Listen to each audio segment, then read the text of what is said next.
مفتی صاحب عمر شریف کی مغفرت کے لیے دعا فرمائے. دل سے دعا ہے جی اللہ سب کی مغفرت فرمائے, کوئی بھی دنیا سے جائے تو سب کی مغفرت ہو, اور آخری وقت ان کا اچھا بھی گزرا ہے.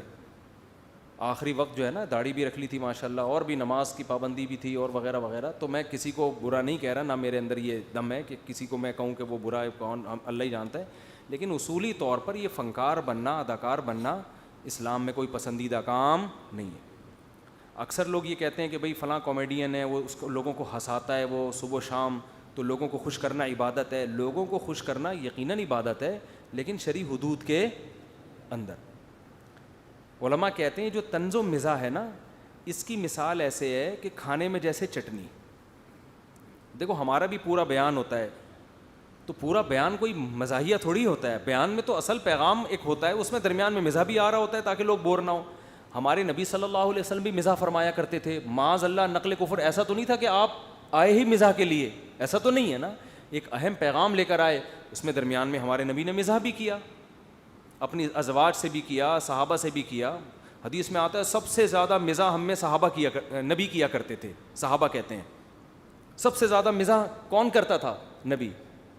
تو مزاح تو اچھی چیز ہے, لیکن وہ کسی پیغام, کوئی بات چل رہی ہے اس کے ضمن میں, اگر آپ A to Z مزاح سے بات شروع ہو, درمیان میں مزاح اور مزاح ہی چل رہا ہو, کوئی اس میں میسج نہ ہو, تو پھر یہ ٹائم ویسٹنگ ہے. کیونکہ اللہ نے ہمیں اصل بڑے کام کے لیے, عبادت کے لیے پیدا کیا ہے, ہمیں طنز و مزاح کے لیے پیدا نہیں کیا. اس لیے میں یہ کہتا ہوں کہ جیسے کھیل ہے نا بھائی, آپ تھک جاتے ہو دماغی کام کر کے تو کھیل بھی لو, ورزش بھی کر لو. اب میں فار ایگزامپل صبح اگر دوڑ لگا رہا ہوں, دوڑ لگا کے بیٹھ جاؤ, پھر اب اصل کام کرو بھائی, جو کام کرنے کے لیے اللہ نے بھیجا ہے دنیا میں, دین کا کام کرو یا کوئی اور انسانیت کی خدمت کرو. اب میں بھاگتا ہی رہوں اور بھاگنے میں پلیئر بن جاؤں میں, یہ کوئی شریعت میں پسندیدہ کام نہیں ہے. لیکن کامیڈین بننا بذات خود اسلام میں پسندیدہ کام نہیں ہے. سمجھتے ہو بات کو کہ نہیں سمجھتے ہو؟ تو ایسا نہ ہو کہ آپ کہیں کہ مفتی صاحب ان کے لیے دعائیں مغفرت کر رہے ہیں تو ہم بھی کامیڈین بنیں گے, تو مفتی صاحب ہمارے لیے بھی دعائیں مغفرت کریں گے. تو یہ سوچ نہیں ہونی چاہیے. میں آپ کو مشورہ دوں گا کہ آپ کامیڈین نہ بنیں. اور لوگ جو مجھے کہتے ہیں مفتی صاحب کامیڈین کے بارے میں تو یہ کہہ رہے ہیں نہ بنو, اور خود تو اتنی کامیڈی کرتے ہیں. کامیڈی کرنا اور ہوتا ہے, کامیڈین بن جانا بولو. اور کامیڈی الگ چیز ہے, مزاح الگ چیز ہے. مزاح تو نبی صلی اللہ علیہ وسلم بھی کیا کرتے تھے. تو وہ تو ہر آدمی کوئی زیادہ کرتا ہے, کوئی کم کرتا ہے. تو لیکن اتنا مزاح بہت زیادہ, ہر وقت ہی ہنستے رہو, ہنساتے رہو, اس سے دل مردہ ہو جاتا ہے.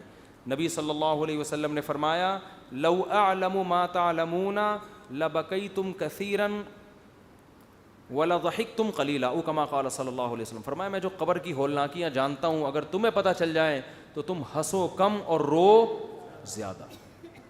تو غیر ضروری ہنسنے سے اور غیر ضروری ہر وقت مزاح, اس سے انسان کے دل مردہ, اس پہ پھر نصیحت کی بات اثر نہیں کرتی.